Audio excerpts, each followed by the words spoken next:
It's Christmas time, and I know that I got a touch of inspiration, and Hello, welcome to Off the Shelf Reviews. I've been a real good boy this year. And I'm Gary, and today we're going to review and discuss Black Friday, which released in 2021 from writer Andy Greskoviak and directed by Tebo.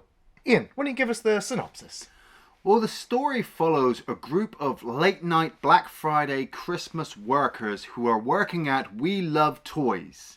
We follow Devon Sawyer playing Ken, who's had to go into work over the Christmas period. But while he's there with his friends, meteorites crash into the store and start to infect all of the shoppers. It's then down to our heroes to not only try to stop the monstrosities from escaping, but also to save Christmas. Okay, I know. We all want to go home. It's a holiday. Blardy, blardy, blar.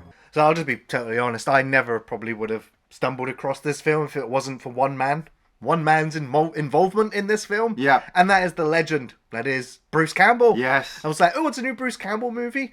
Oh, what's it about? Oh, he's going to be in a shopping centre that gets overrun by aliens or zombies of some kind? Yeah. I'm in. I'm in. So I was like, okay, let's have a look who's making this. Let's have a look at the director. Okay. He did a couple of music videos for, like, the Black Veil Brides and some other musicians. Aerosmith. They did work for Aerosmith for They a while. did, yeah.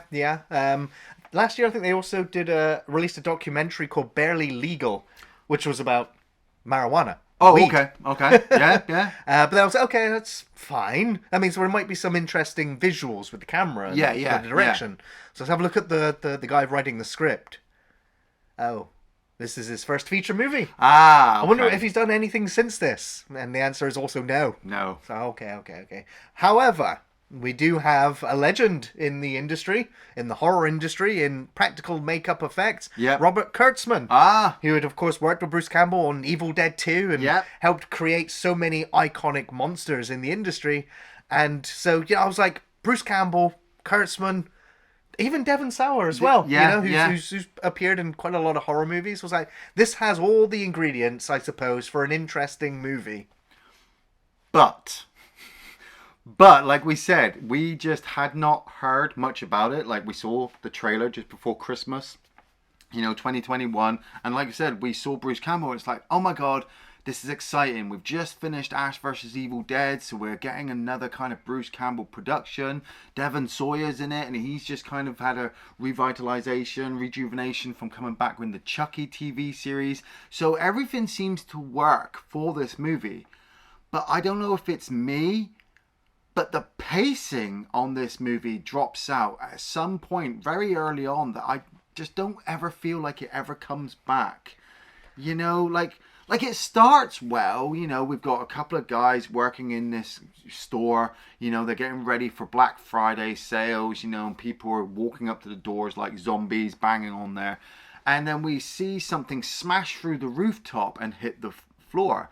And when the guy Monty comes walking over and have a look at it, it's your atypical 50s B-movie sci-fi where it's got this weird pulsating thing. And like what you said, the guy, directing, Tebo, it looks like he should be able to capture something visually well, like this weird gunky thing. But I don't know if the writing's bad or just the directing of the actors just isn't there, because once the movie starts, he guy Monty gets infected and kills a couple of his workers. We don't see it though. We just see the other workers walk up to him, and the camera moves in on their faces as they're about to scream. Yeah, and so you're like, okay, but then you cut to Devon Sawyer, Ken turning up at his wife's house with his children, and there's this whole thing, like this whole plot line of his children. I felt was kind of tacked on after. Well, no, it really establishes this character, like he's disgruntled, that he has to work, he's upset that he's separated, obviously, so it gives an indication that he's probably a bit of a slacker. Yeah. And that's kind of the interpretation that the other characters have for him as well.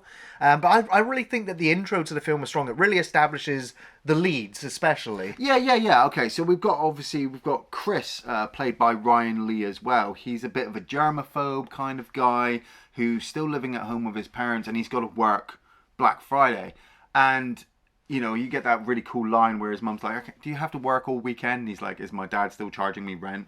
And we've had introductions with Chris and his dad's come off as a bit of a dick. So you're like, okay, I can get behind these leads, you know. Yeah. You know, dad working for his children and young guy, you know, trying to make money so he can move out from his home.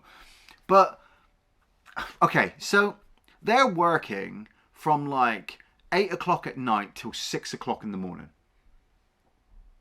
Really? Do people Well, they're getting do that? they're getting time and a half over Black Friday. If you work in retail, yes. Well, yeah, well, you're working ridiculous hours in a hellscape. I've worked retail. I don't actually know any shop, well, over here in the UK, any shop that's open from midnight till 6 a.m. for shopping.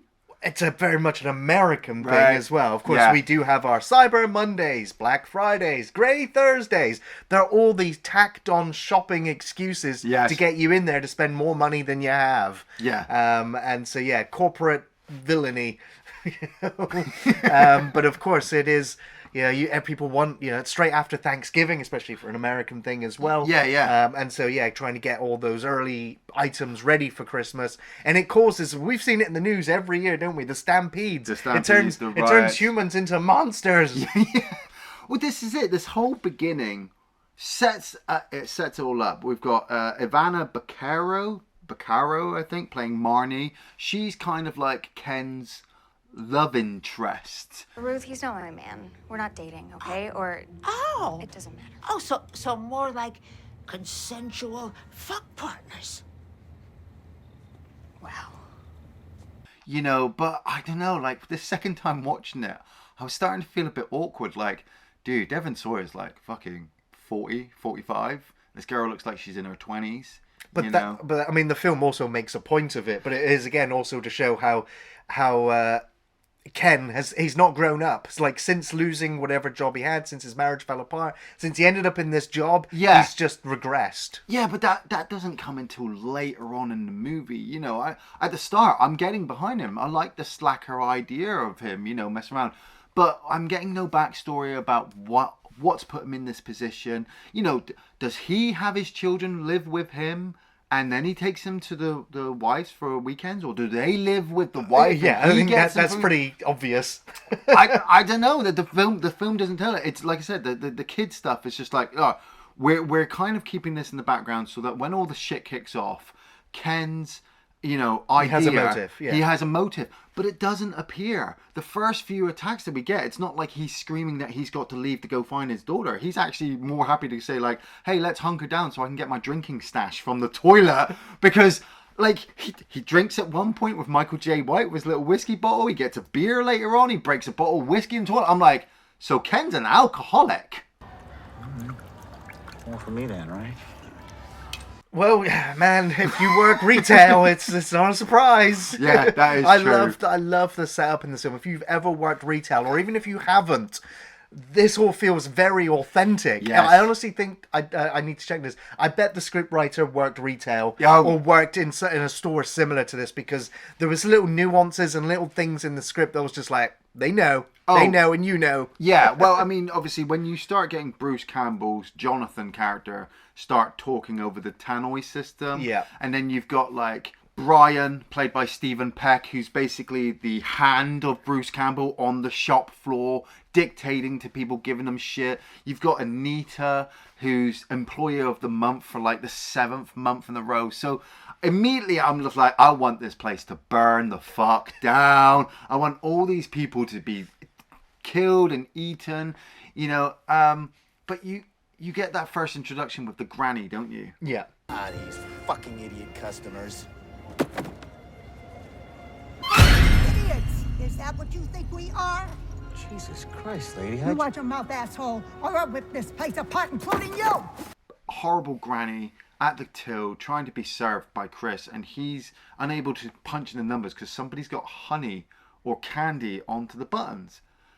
I'm like, I've worked in retail. Before you open those fucking doors, you check your equipment, bro. Well, it's alien gloop, isn't it? Because, of course, whatever hit the store next door is also, as we find out, in here too, in the toy store. And we see the granny sit down on the chair whilst it's pulsating and glowing underneath her. Yeah, We've got that. We've seen it on the news, haven't we? We saw the news report where the guy's flicking through the TV channels and he talks about multiple meteorite attacks or falling from the sky. So you're like, okay, so this is happening all over the place, not just here. I do love the fact that they switched to Chucky at one point. Yes, Cult of Chucky, and or Curse of Chucky, actually. Yeah. And I was like, that's cool, because we've got Devon Sawa, who's now also playing multiple roles in the TV series. Yeah. And so you just get this build up where I'm not entirely sure how it really comes about, but Chris gets told by Brian that he has to go and clean up some puke, and Chris is like I say, complete germaphobe, so it's freaking him out. And then he goes and he sees this mess on the floor, which looks like somebody's just vomited their insides out. Gore wise, it looked cool. Yeah, the practical effects are outstanding. Yeah. Exactly what I would expect from Robert Kurtzman. But like I said, the pacing seems to drop because he gets attacked by the first guy and he drops a load of balls onto him, and then he gets attacked by the woman and hits her in the face and she gets taken out. But then a couple of minutes later, he's taken into the back, his hands are tied up, and now everybody's questioning him. And I'm like, hold on a minute, what's going on in the store? Everybody we know is working is here in this back room. So who the fuck's running the store? Who's trying to get all the customers out? What are all the customers doing? Well, we have the other guy, doesn't he, who just goes out for a cigarette and ends up getting locked out. And Yeah. we see something, we don't know what it is, come and approach him as he screams off screen. So, yeah, there's things building up to the grand kind of anarchy. Yeah, we get introduced to Emmett as well. Emmett's this young The new guy boy, yeah. who's kind of hanging out with Ken's character. And he gets attacked and he gets infected. So Ken ends up bringing him into the back room with Chris and all the people questioning him. You know, and half of them are like, oh, Chris is a psychopath. But then they see Emmett get infected. And I'm like, okay, on a small scale, this works. This kind of little back room lot. But you're losing me, movie. You know, I'm not feeling tense. I'm not feeling scared. I don't know, but we got like Michael Jai White there as well, Yeah. who's an absolute badass. He's there with his nail gun. Yeah. I'm like, this guy's great, really imposing. I'm like, as long as he's a part of the surviving team, you know, these guys got nothing to worry about. And I like the relationship that he has with the other characters, you know, and I like the fact that he refuses to drink to begin with. Yeah. And then they find out that they're not getting any bonus time. And as a matter of fact, after this night, a lot of them are going to get laid off as well. So he's like, yeah, give me a drink. But he's just really underused. Yes, and believe it yes. or not, he's also one of the first characters to get killed off. Yeah. You know, he ends up fighting some of these monsters while the others escape. And he's like, I'll defend you. I'll hold them off. And he ends up just standing there looking up into the top of the shelving unit. Exactly. And he gets attached by this weird, like, white tentacle kind of mass that they use to infect you with. Yeah. And gets pulled up off screen. And I was just like, That was, that's yeah. really tame. Like, that's really, really tame. I know, and this is it. And this is after they've just escaped from the back room and they've established there's something wrong with these people because they're talking to other stores and other stores are saying, like, we're being attacked by our customers. Don't let them group together. So I'm like, okay, so I'm getting the impression this is a mass scale thing. But as I said, Ken is not showing me the scared dad. You know, he's sent a couple of messages to his kids, but now all this shit's coming off. Where's his interest of getting out of the store? He's more kind of interested with everybody else of locking the store down. And I'm like, okay, I get in film development that's what you would do because this is your set, and you know you can't do a huge city thing and have them driving all over the place. So everything has to be self-contained here. But once the pacing drops with that, and you also have that Anita moment, she gets infected by Emmett, and Emmett makes a runoff after Michael J. White attacks him, and you get that whole Bruce Campbell monologue, you know, about how he works for the corporation and he feels kind of bad, but this is his family, and then Marnie kind of grabs him and pulls him out of the chair just as Anita goes to attack, and I'm like, well, hold on a minute, how come Emmett got infected and he's moving around running like a crazy ass motherfucking psychopath, but Anita is slower than a fucking fart in a spacesuit. And then you even get that other part where Jonathan's like, hey, why don't you take Ruth, the over 60 worker who is quite funny. She has some really great lines. Back the fuck up, homie! Hey! You're fucked now, Junior. Shut your ass up! Take Ruth and Marnie and take them to my office for safety because, you know, got to protect the women, I suppose. And Chris, Michael J. White, and Brian are all going to go off and they're going to try to lock the back door. I'm like, okay, I get that concept. They go to get the back door. Chris is a complete wuss and can't defend himself. Brian is even worse and won't even defend himself. And that's what ends up getting Michael J. White killed. Yeah. But the fact that he gets killed off screen, I'm like, oh, right. We're not getting to where I want them to be. We cut back to the office and you got Devon Sawyer. Now he's sending a message to his kids. And Marnie's just like, where are you going? He's like, I'm going to the toilet. And she's like, okay. So he goes into the toilet. But he only wants to go in there to get his stash. Right, yeah. I'm like, this... I get he's trying to be like a really selfish character, really laid back. But I think it would have been better if if he had a drinking problem, but it turned him around because, you know, he got rid of it because of his kids. You know, once he saw his kids might be in danger and he has to get to them, fuck the booze, we're all getting out of here and you're all coming with me. Because you get this other bit as well where Marnie's like, Ruth, you stay here, I'm going to go off and investigate something. And when she goes off and investigates, she doesn't come back and tell anybody. No. I do want to bring up, there's a cameo appearance, really, where in audio only. Yes. Dower Dennis. The malfunctioning robotic teddy bear thing. That is just, I mean, he's called Dower Dennis for a reason, and he's just like, woe is me. All of his voice lines are just like, oh, it's such a horrible day. Please love me. To go someplace new. Not myself. Been a long day. In a long day. Fuck off, Dower Dennis. Others are going through much worse. Fuck off, man. And he's just malfunctioning in the background. And again, like, this was like some of the effects where I was like, oh, that looks a bit wrong. Yeah. Where the bear is delivering its lines. Oh, sorry, it's also Seth Green. That's that's voicing this bear. Yeah. But there's all these crappy sparks going off behind it. Yeah. I was like, why? Like, that is so distractingly fake. Yeah. Why add these awful effects when you've got some great practical ones with some horrible CGI effects? It's terrible. But there is an awesome scene when the place starts catching fire. Yeah. Where the bear is just laying there, and the bear's just like, my wife left me so I can do whatever the fuck I want, as it's sort of burning in this fire.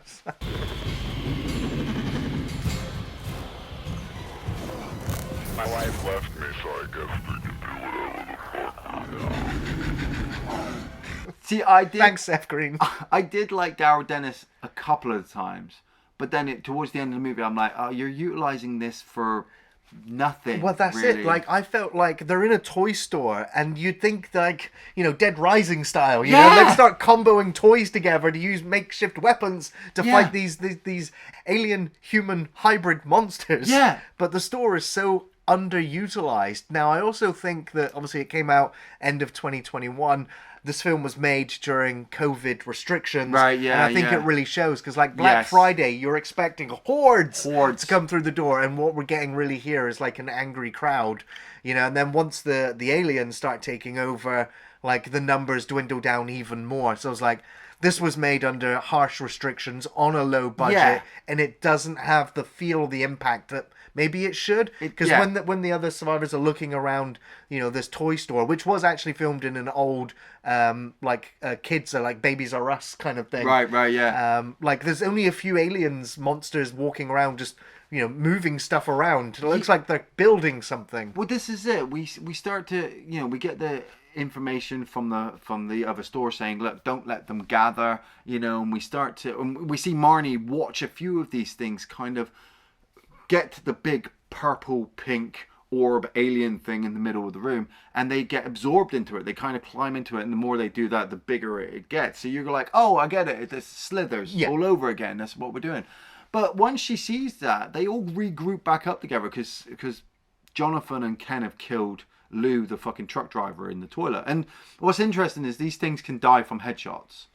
You know, they can be stabbed in the neck and stabbed in the head, and that will kill them. They're not instantly. zombies, yeah. They're not zombies. They're kind of mutant, alien, human hybrid things, like Gary said. But once everybody groups up together, they're at the front of the door. Oh yeah, we've locked the back door, right? Okay, we're by the front door. Okay, and what's the plan? And they just start talking about bonuses. Yeah, You know, Ken's they just like, share some turkey slices. well, that's later on. That's later on right. when they're in the back. At Yeah. this point, it's like, oh, now we're gonna hate on Jonathan. Jonathan's the bad guy. Jonathan's the corporate asshole. He's working us to death. No toilet breaks, and you're like, okay, I get it. I get the fact that Black Friday's bad and corporations are bad.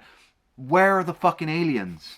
Where's the fucking mutant shit? Why is Marnie not telling anybody that the giant purple thing in the middle of the fucking store is getting bigger and bigger, and that maybe they should burn the store down, you know, and get out? Because while they're stood there, Ruth goes and stands by the front door, and she's like, hey, look, the police are coming. And she gets run over by a car. Yeah. The police are here. Oh, thank God.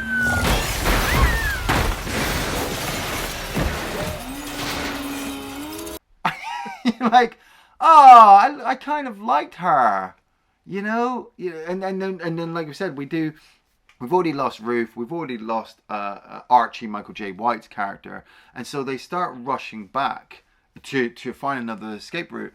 And is this where Ken gets bitten? Yeah. But he doesn't turn. He was bitten, but he didn't have the white tendril things infect him or, hit him in the mouth, because it seems to be like a mouth-to-mouth sort of... Because we find out why, don't we? Yes, we do. It was the right hand of Jonathan basically set him up to make it look like he was bitten. Or no, he bit him. Yeah, he bit him! To make it look like he was infected. They have this whole, like I said, they get to the back of the store and they have this whole little sit-down moment again. And that for me is where the first pacing drops early on in the movie, and it never really gets back up to its heights. Instead, we keep getting these little moments where they're all sitting down talking about their backstories. I like it. Each one of the actors, Devon Sawyer, the guy playing Chris, Stephen Peck playing Brian, and Bruce Campbell, they all do it really, really well, making you feel for them. Like, oh, I've been working at this store for a month, for 2 years or 10 years or 20 years, and I really hate this place, but my family, I'm trying to support them, blah, blah, blah. And you're like, but where's the fucking creatures, where's the alien? And Emmett ends up attacking. They smash his face in, but he rejuvenates. Oh, this just got really bad.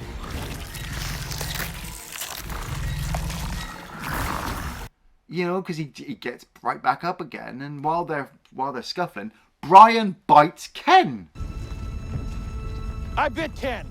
And the only reason we find out about this later is because Brian goes, well, I bit him because he was being a bit of an asshole, and I thought that's all what we all wanted. I'm like, I bit Ken. You what?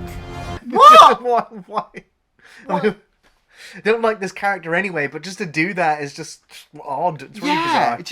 Or it just doesn't work.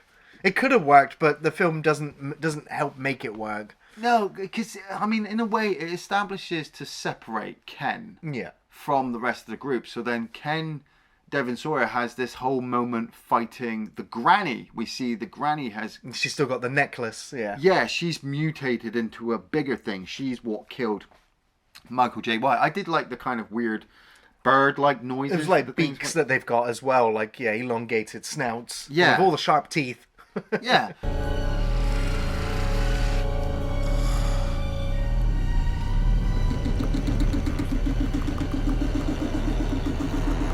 And we follow Jonathan, Brian, and Marnie, and Chris, and they all make their way up onto the roof. Yeah. Well, no, this is after actually the truck, haven't they? They've hidden in the truck for a bit. They've broken into the back of this truck because their idea is to get into the back of the truck, climb into the front cab, and start driving away. So they do that, and then when Chris gets into the front of the truck, he realizes he can't drive it.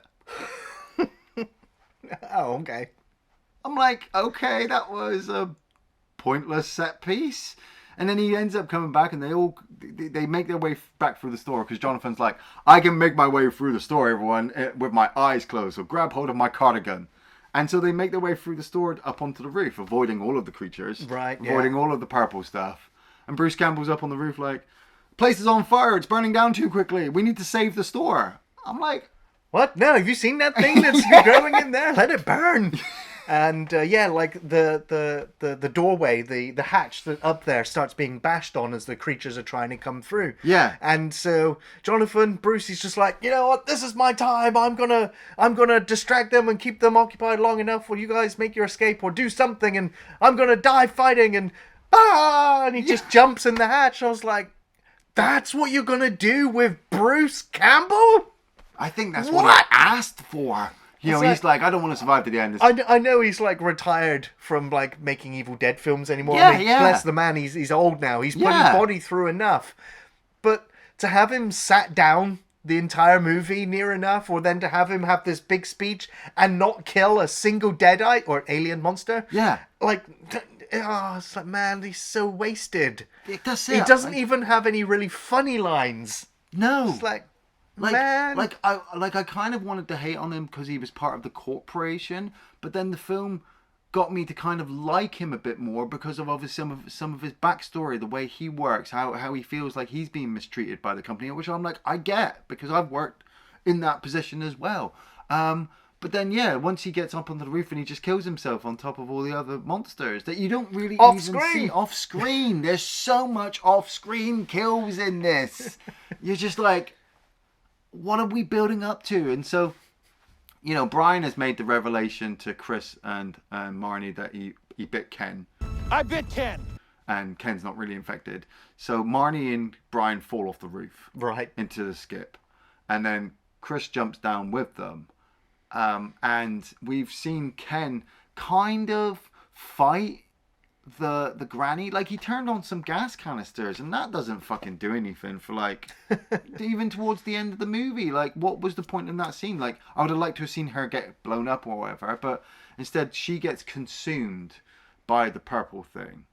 And when they all get outside, the purple thing is mutated into a giant Godzilla-like human alien hybrid thing, which has been made up of all the people and shoppers from the store or the surrounding town. Like, how far is this store outside town? Right. Like, there's nothing else. Like, well, I thought there was going to be like loads of shopping blocks, but there's not. It's literally like this one.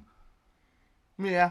Yeah, and we see the giant creature just sort of standing above it. It makes no effort to leave the building, even though the building's on fire. On fire, yeah. It still just waits around, and eventually, Chris ends up getting in his forklift because he's, they mentioned it earlier in the film that he had training. Yeah. And then the creature ends up wrapping its tentacles around it.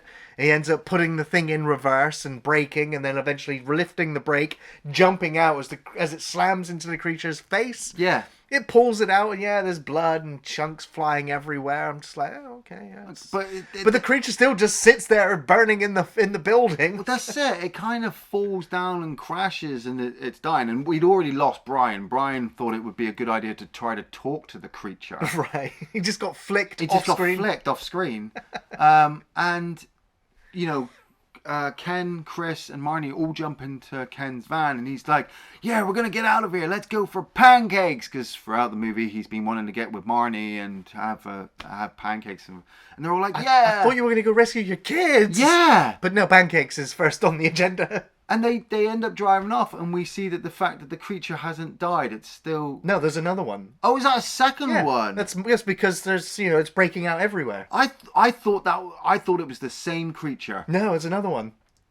It's just to go to show that there's more. The movie did not establish that very well that there were more creatures. It did, because they said at one point on the radio that the town of Columbus, Carpenter, Lynch, and Wright have all been evacuated. And those, of course, are the names of Chris Columbus, John Carpenter, David Lynch, and Edgar Wright.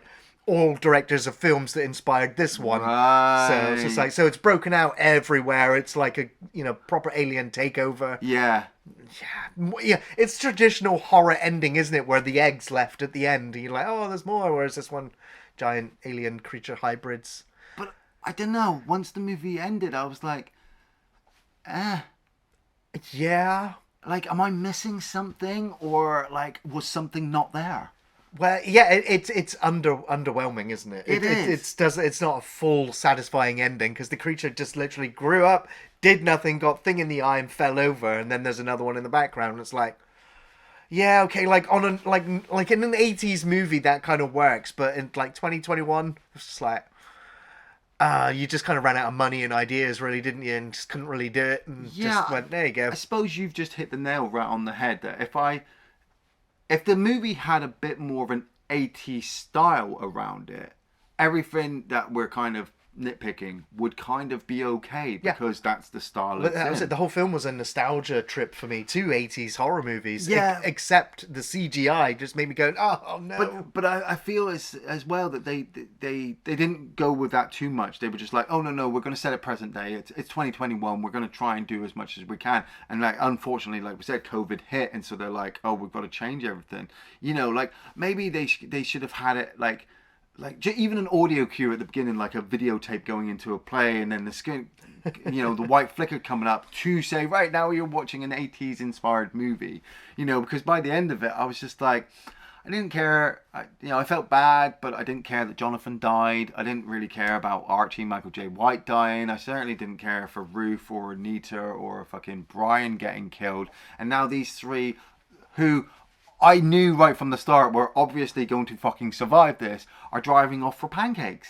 Right. Yeah. Well, Ian, do you have any favourite or memorable scenes from the film? I have a few. You cannot go wrong with Bruce Campbell. Like, even him sitting down, eating turkey slices, drinking cheap champagne, and just monologuing is great to listen to because he fully makes you believe in his character. I just feel like it was really wasted. Like, it would have been fun for him just to pick up a chainsaw in the store, but he can't because it's a toy store. Maybe a toy chainsaw. He'd have picked it up and gone, nah, this is not for me, and threw it away. That would have been great. I did like the effect at the end of the giant creature. It made me think of Blair from The Thing. Oh, absolutely, the the twin human face, yeah. the alien face.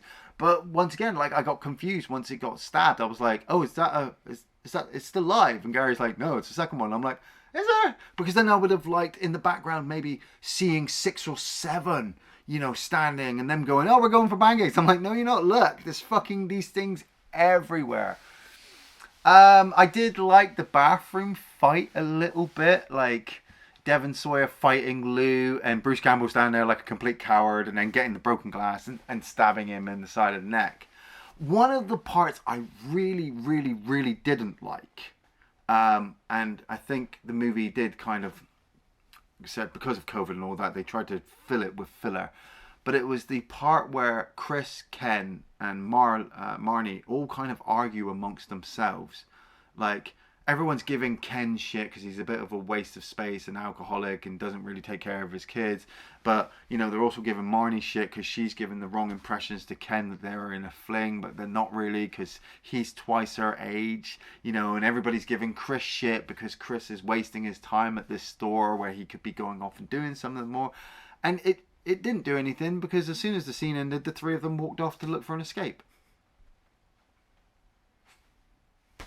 Gary? Yeah, it's really quite a forgettable film, unfortunately. There's a couple of good moments. I really liked the staff intro, like the preparation, like, just like washing their hands, getting ready, just looking at the front doors as the gathering crowds start to appear as monstrous silhouettes banging against the glass. Just like, yeah, that captures that build up really well. Really enjoyed that.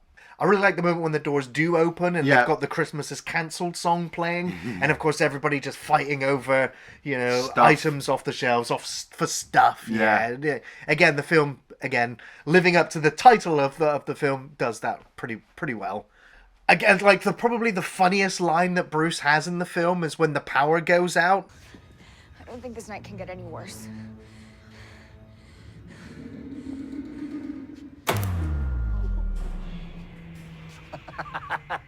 Okay.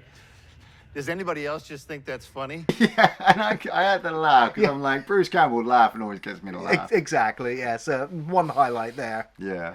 Attention shoppers, Black Friday is over. Again, it was Bruce Campbell's last lines in the film as he jumps in. It's just like... So attention shoppers, Black Friday is over!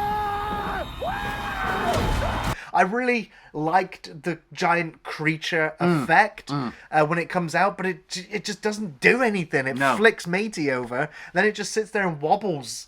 You know, and it doesn't do anything. I was like, if these things are going to take over the world, I was like, no, they're not. Like, the military will eventually turn up and just gun these things down. Like, that's it. Like I said, he'd set all those gas canisters off in the in the store, and so by the end of the movie, I'm expecting the whole store to just go up and explode. But it's like a couple of tiny little explosions. Some bad effects. You know.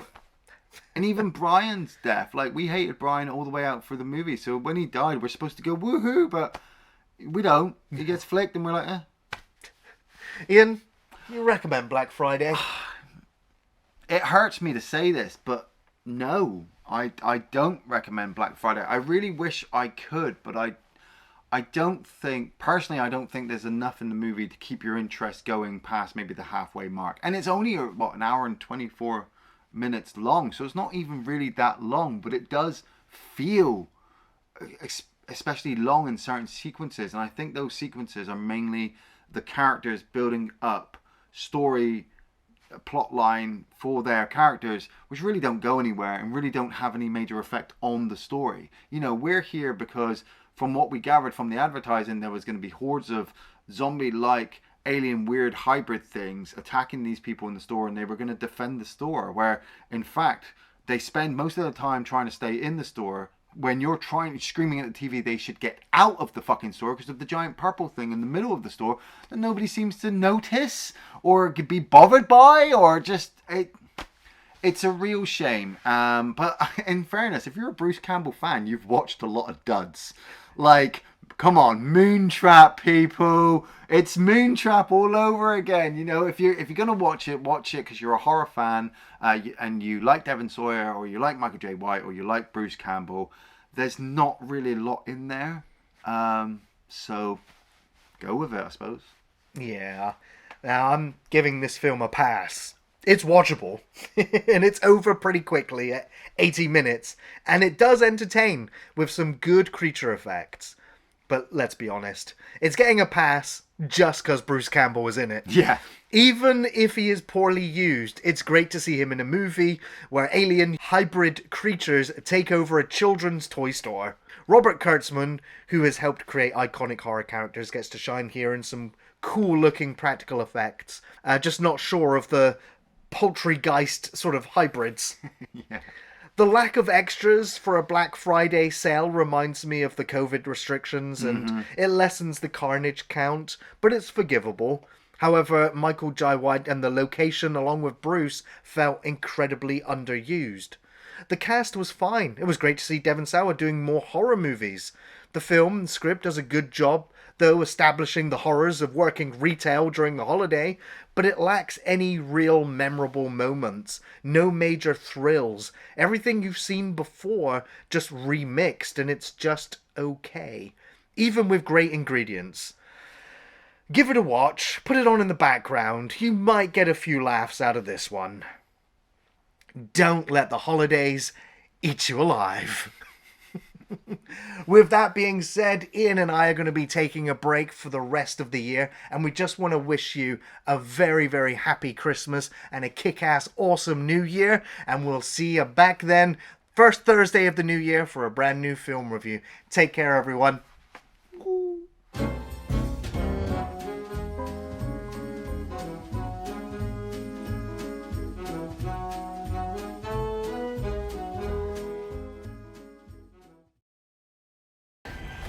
The customers always